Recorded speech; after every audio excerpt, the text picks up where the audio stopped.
I thought my husband was the one licking my feet. I was wrong. My husband had a foot fetish. He even told me about it on our first date. And despite the fact that I was never too into feet myself, I appreciated that he was upfront about it, and opened myself up to it over time. Not on the giving side, of course.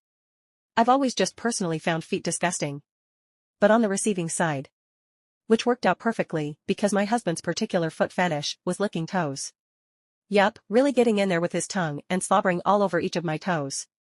One by one. Now, it took me years of exploring my husband's kink to build up enough tolerance not to burst out laughing from the tickling sensation within 30 seconds. And after 4 years of dating, and nearly 10 years of marriage, I eventually became something of a pro at getting my foot licked and maintaining my composure. In fact, I got so good at it, that whenever my husband would lick my toes, I could completely tune it out, often multitasking things like filing my nails, reading a book, and streaming a show, as he licked away. Heck, sometimes I'd even fall asleep while he did it.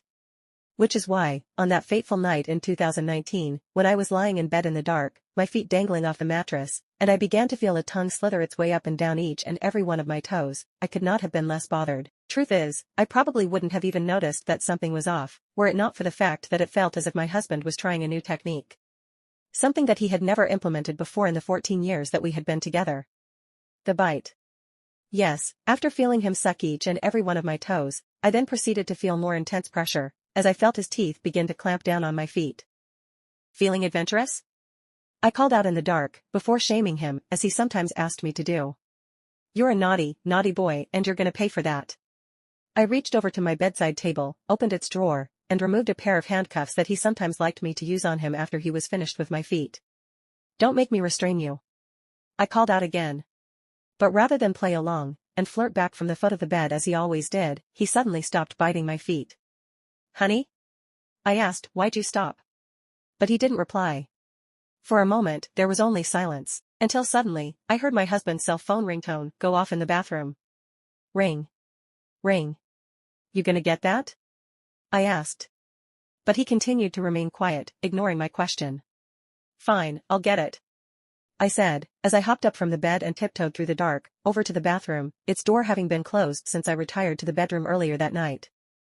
As I approached it, I couldn't help but notice that light was emanating from underneath the crack between the rug and the door. Honey, you left the light on in the bathroom again. I called back to the bed, as I began to open the bathroom door.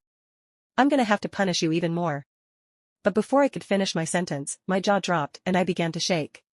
As I saw my husband's lifeless body just lying there in the shower, its limbs mangled, its skin pale, as whatever blood remained in it poured down the drain. I simply froze, as my mind began to race.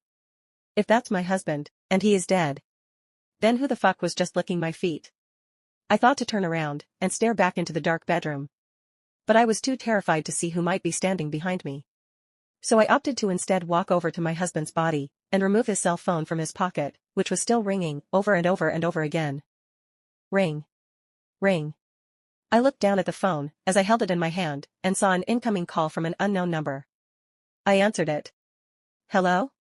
For a moment, there was silence. Until a quiet, raspy voice simply whispered back over the line. I'm under the bed. Want to play some more? Suddenly, chills ran down my spine and my body went into fight or flight, as my heart began racing and I began to hyperventilate. Not knowing what else to do, I gathered myself and in a single motion, turned around, darted into the bedroom and ran for the hallway, as I tried to slam the door behind me, but just before I was able to close it, I saw what looked like the silhouette of a man crawl out and block it from shutting, as he writhed on the ground like an insect. And as I pushed and pushed, trying to keep whoever or whatever was in my bedroom from getting out, I saw his body wriggle a few inches more into the hallway and suddenly felt his tongue lick a single one of my toes.